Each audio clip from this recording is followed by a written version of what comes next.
Acorda, professor! Salve, salve, pessoal! Rodrigo Barbati com você aqui para mais um evento de atualidades. Você que acompanha nosso conteúdo aqui no JC, conversando sobre temas e conteúdos relevantes aí do segundo semestre de 2013. Temas políticos, econômicos, sociais que possam ser úteis aí para você. O nosso objetivo é falar dos assuntos e atualizar se tem alguma novidade, né, sobre esse tema. Recordar quando ele foi notícia e se algum desdobramento aconteceu.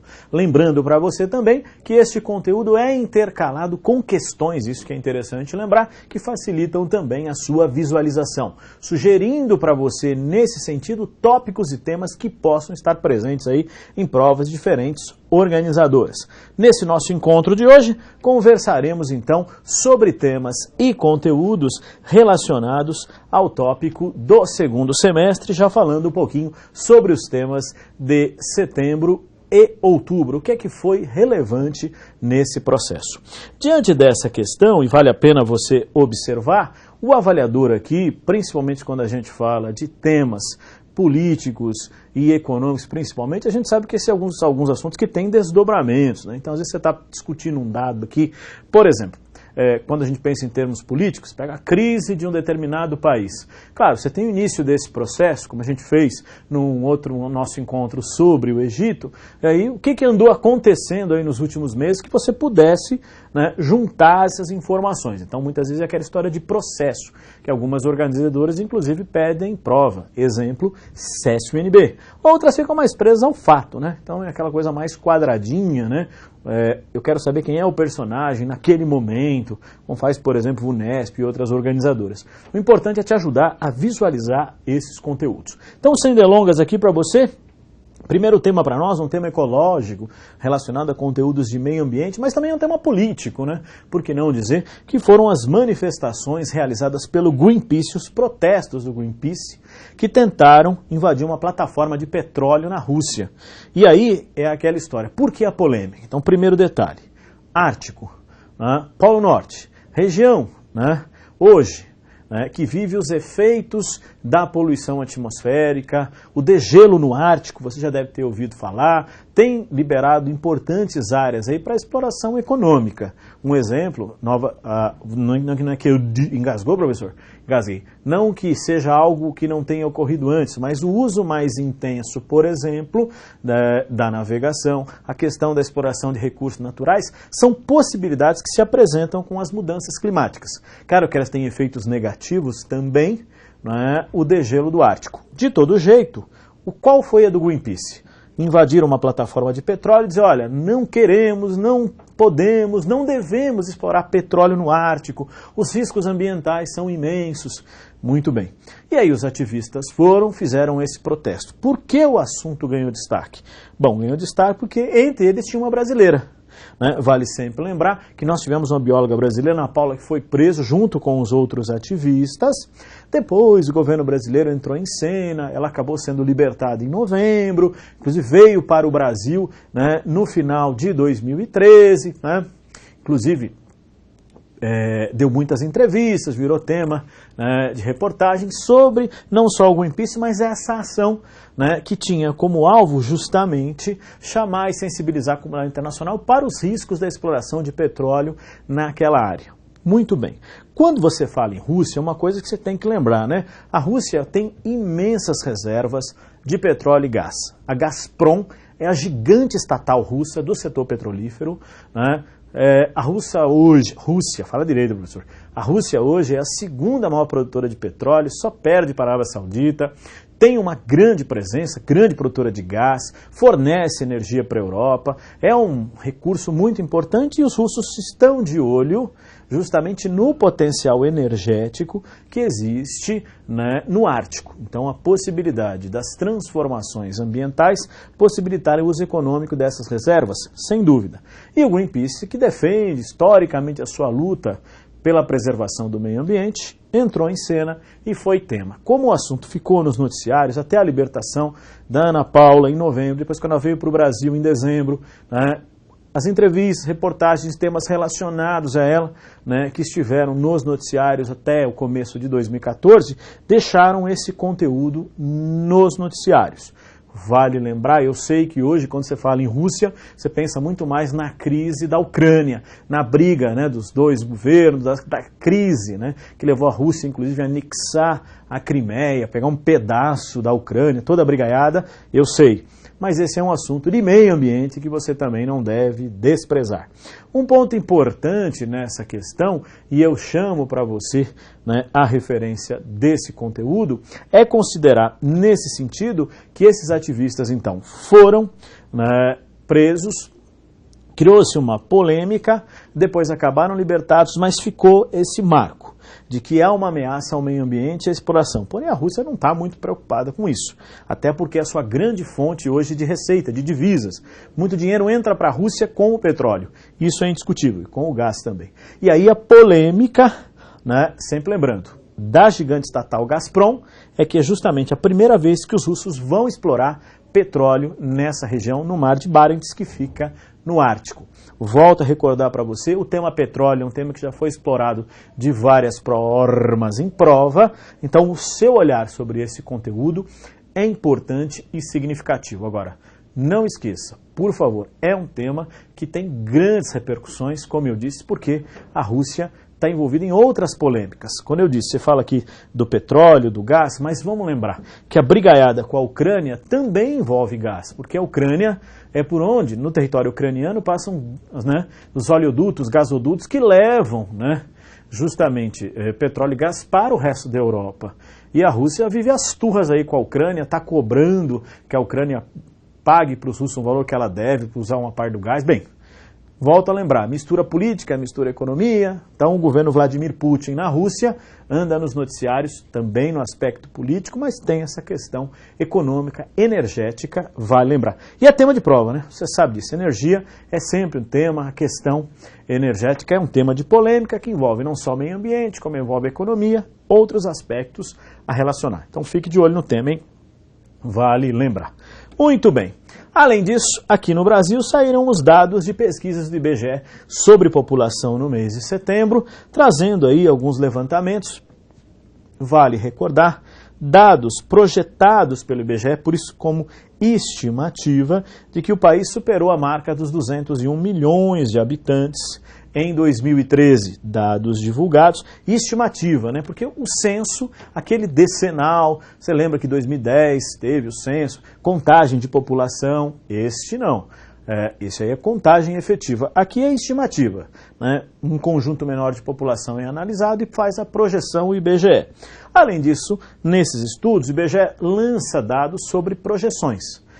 Questões importantes. Mas, professor, o IBGE, na verdade, andou nos noticiários aí por causa da crise na divulgação de pesquisas do IBGE. Eu sei, teve polêmica, teve gente que pediu demissão, acusando do uso político do IBGE, tem uma brigaiada aí no governo Dilma, né, sobre a divulgação de dados estatísticos de interesse, né, não só do governo, mas também de outros setores relacionados à população, crescimento econômico, emprego, renda. Eu sei disso. A crise do IBGE foi mais importante que as pesquisas que ele divulga. Mas o nosso olhar é pensar nessa questão que mostra algo que a gente vem observando já há algumas décadas, não digo eu, mas os estudiosos vão mostrar exatamente esse perfil demográfico brasileiro que está mudando, exemplificado por isso que você já sabe. O IBGE, com base nos dados do ano anterior, pegou 2012, projetou 30 anos e falou, olha, daqui 30 anos o nosso cenário é esse, menos gente, né? Nós vamos crescer menos crescimento populacional, famílias menores, população idosa em maior número. Veja, algo que a gente já observa há algum tempo no Brasil. Você tem observado essa mudança. O Brasil teve aquele pico de população, né, que vai ser registrado nos anos 70, e depois você começa a fazer a curva, né, onde as famílias diminuem. A crise econômica ajudou muito isso. O Brasil ficou 2 décadas brigando contra a inflação, as dificuldades econômicas, então as famílias tiveram que se repensar. Então, números menores, a população cresceu menos, as mulheres tendo menos filhos, as mudanças também na própria sociedade, tudo isso mostra o país cresce menos. Consequentemente, vale sempre lembrar, famílias pequenas representam uma realidade hoje muito marcante do Brasil. Famílias com filho único até 100 filhos, novos rearranjos familiares e a população idosa marcando presença. Se você pega aí os últimos censos, você tem quase a população idosa triplicando em número. Claro, não é a maioria da população, a maioria da população brasileira é adulta. Não somos mais um país de jovens, somos um país de adultos, você lembra disso. Vale lembrar que a população idosa cresce e tem temas relacionados a esse conteúdo. Muito bem. Vale recordar que entre esses dados que o próprio IBGE chama a sua atenção, você tem algumas explicações. Um dos fatores, sempre interessante marcar, e que identifica esse fenômeno é quando as mulheres têm menos filhos. É a tal famosa queda da taxa de fecundidade. E aí, mulheres por filhos no Brasil está abaixo de 2 filhos por mulher. Isso significa que nós não estamos tendo o número necessário, segundo estudos dos demógrafos, analisando o perfil de vários estados e também do país, mostrando que nós estamos tendo menos filhos do que é necessário para repor a população. Então isso impacta o mercado de trabalho, tem impacto sobre a previdência social e outros fenômenos que vale considerar. Aí a pergunta fundamental, para dar alguma qualificada nessa questão, que o avaliador talvez, se quisesse discutir o tema, não ficaria preso ao número, é por que isso ocorre. Bom, primeiro detalhe, é indiscutível o novo papel da mulher na nossa sociedade, que não é novo no sentido de 2013, 2014, é novo no sentido das últimas décadas. Você tem que ampliar esse universo. É aquela virada dos anos 70, principalmente, quando o Brasil se consolida como um país urbano, dos 60 para os 70, e você tem a entrada da mulher em massa no mercado de trabalho, até por questões econômicas. Isso dá um novo rearranjo, claro, nas famílias. As mulheres avançam na participação na renda, na chefia das famílias, e é óbvio que nessa estrutura de um país urbanizado e com a mulher assumindo novas funções, realmente isso vai contribuir muito para que esse perfil de população, principalmente na questão da população feminina, diminua, óbvio, a sua participação. Vale recordar naquela visão clássica de mulher em casa, homem trabalhando. Isso muda, e você sabe disso que muda muito. Quer dizer, por isso que você vai considerar hoje que nós temos mais de 1/3 da população brasileira, mais de 1/3 das famílias brasileiras chefiadas por mulheres. Então tudo isso muda, esse perfil tem reflexos nas taxas de fecundidade. Menos filhos, menos crescimento, vale recordar. Então dá uma atenção para esse tema. Professor, eu vejo temas de população, de sociedade, quando a gente faz essa análise sobre esses conteúdos e fico pensando se as questões da imigração não podem ser lembradas. Sim, você tem visto aí episódios como a questão dos haitianos no Brasil, dos refugiados africanos e também sírios que estão tomando os noticiários aí em 2014, mas lembrar que ainda a questão da imigração não é capaz de suprir essa demanda de população como fora no Brasil do século XIX, quando milhões de imigrantes vieram para cá. Mas é um tema que está presente também nos temas de população, nos temas sociais, vale recordar. Para concluir o conteúdo, não esqueça, esse aumento de expectativa de vida, somado às quedas das taxas de natalidade, vão dar mais espaço para a população idosa no Brasil. Então fica para você como tema. Um exemplo de pergunta aí para você sobre esse assunto. Você vai ver que a pergunta é antiga, até para que você possa. Veja, você me mostrou uma notícia de 2013 e me traz uma pergunta de 5 anos antes. Sim, porque esse assunto é de década. Só para ilustrar para você. Olha lá, uma questão adaptada da ABIN, julga o item que se segue. O Brasil evidencia uma mudança no perfil de crescimento a partir da queda observada na taxa de crescimento populacional do país, do aumento da expectativa de vida e da diminuição da participação relativa de jovens no total da população. Mais idosos, menos jovens, menos crescimento. Só para você lembrar, olha que curioso, a questão 2008 serviu para exemplificar um tema abordado em 2013 e assim vale destacar. Exemplo de tema de população para você como referência. Que mais, hein, professor? Bom, vamos falar um pouquinho de temas de outubro. No mês de outubro tem uma questão básica que é sempre lembrada em prova, né? Qual é, professor? Quem ganhou o Nobel da Paz? Então, só para você recordar, geralmente, quando você tem temas muito relevantes do campo político, eles interferem na questão do Nobel, sem dúvida. Então, por exemplo, em 2013, o Comitê norueguês que escolhe o Nobel da Paz, escolheu a OPAC, a Organização para a Proibição de Armas Químicas. A OPAC, que justamente tem um papel importante na crise da Síria, porque está lá coordenando a destruição de armas químicas do país. Então é interessante lembrar que ela é premiada. Então a pergunta é, quem ganhou o Nobel da Paz? A OPAC. Mas será que o avaliador ainda teria interesse por isso? Ele pode falar da OPAC não pelo Nobel da Paz, mas pelo serviço que ela desenvolve. Então vamos lembrar que a OPAC foi criada nos anos 90, em 97, tem sua sede na Holanda, em Haia, vale recordar. E por que o tema é relevante para nós? Porque o primeiro diretor da OPAC foi um brasileiro, foi o diplomata José Bustani, que desempenhou aí um papel importante até a guerra do Iraque, quando os americanos, de certa forma, discordaram das posições do Bustani, que falou, olha, o Iraque não tem arma química nenhuma, e os americanos têm, sim senhor, depois se provou que não tinha nada, que era tudo mentira dos americanos, e ficou aquele mal-estar e ele acabou perdendo o cargo, Vale lembrar. Então fica para você aí a OPAC como uma referência. Ganhou o Nobel da Paz em 2013, participa da destruição das armas químicas na Síria, Síria que está em crise, há mais de 3 anos conflitos no território sírio, vale recordar, essa é uma questão, você pode fazer a ponte entre a OPAC e os temas aí de outubro. Fica de olho, hein? Vale lembrar. Que mais, hein, professor? Bom, quero falar um pouquinho sobre um tema econômico que também marcou os noticiários, foi a crise entre o governo Obama e a oposição, que parou o país por causa da dívida pública americana. Vale sempre lembrar que o presidente Obama não tem maioria no Congresso americano.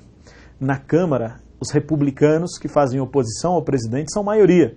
O presidente é democrata. Então, nessa questão entre republicanos e democratas, o seu Obama ficou emparedado.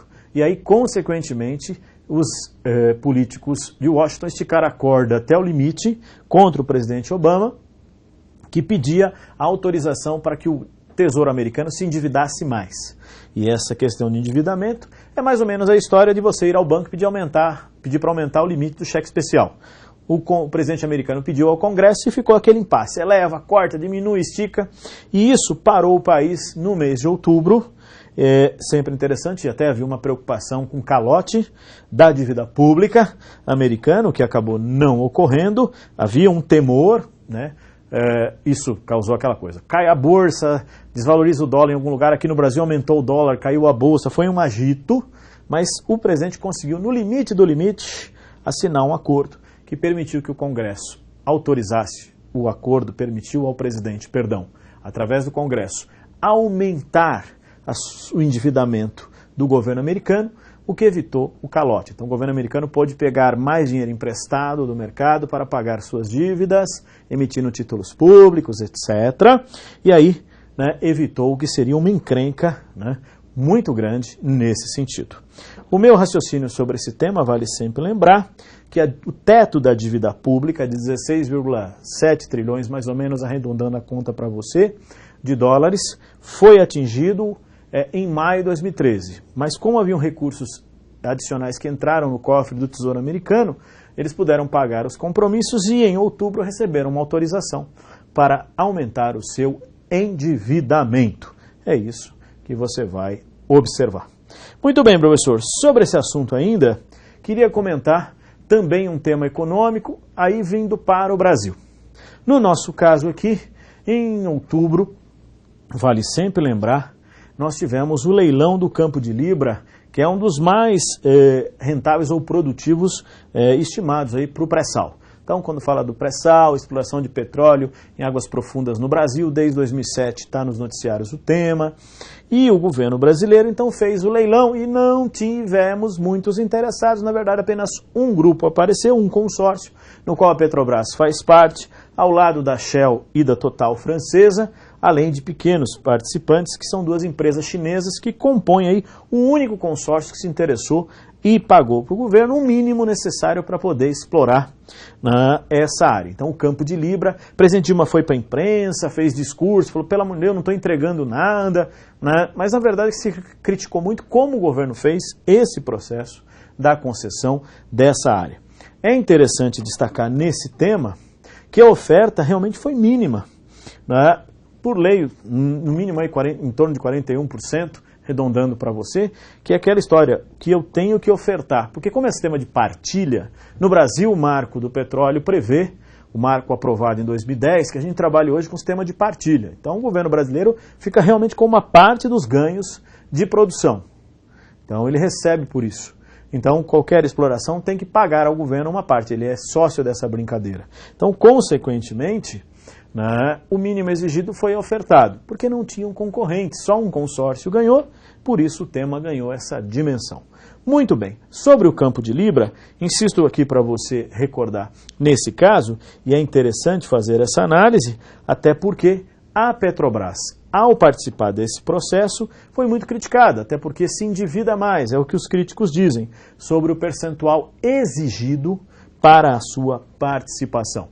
Então, ficou esse mal-estar em relação à exigência de um único participante, o endividamento da Petrobras. Claro que depois outros assuntos envolvendo a Petrobras em 2014 foram muito piores do que esse, mas ficou esse marco, essa sensação aí de um certo, vamos dizer assim, fracasso no processo de oferta para exploração de petróleo no pré-sal. Para concluir aí para você, que tem a distribuição da participação das empresas, segundo o que prevê o marco, a Petrobras o responsável por gerir o pré-sal, então ela tem que fazer parte dos consórcios, não tem jeito. Por isso que ela tem essa participação que você viu aí. Certo? Muito bem. Concluo o raciocínio mostrando um exemplo de uma pergunta de 2014 sobre o tema, que caiu aí na Polícia Civil de São Paulo. Veja o assunto. O presidente Dilma negou na noite desta segunda-feira, 21/10, que o leilão do campo de Libra sob regime de partilha represente uma privatização. Em pronunciamento de 8 minutos, Rede Nacional, ela afirmou que 85% da renda gerada ficará com a União e empresas parceiras terão seus lucros compatíveis com os riscos. É porque, além da partilha da União, da parte da Petrobras e dos impostos, por isso tudo chegaria a esse patamar. Aí ela perguntou assim, no pronunciamento a presidente referia-se a quê? Ao leilão do petróleo do pré-sal no campo de Libra. Está aí para você exemplo do tema. Certo, pessoal? A forma que esse assunto poderia ser destacado. Petrobras é um tema forte de 2014. Vale a pena ficar de olho, tá bom? Bom, chega, né? Chega. Obrigado a todos. Bons estudos. Até a próxima.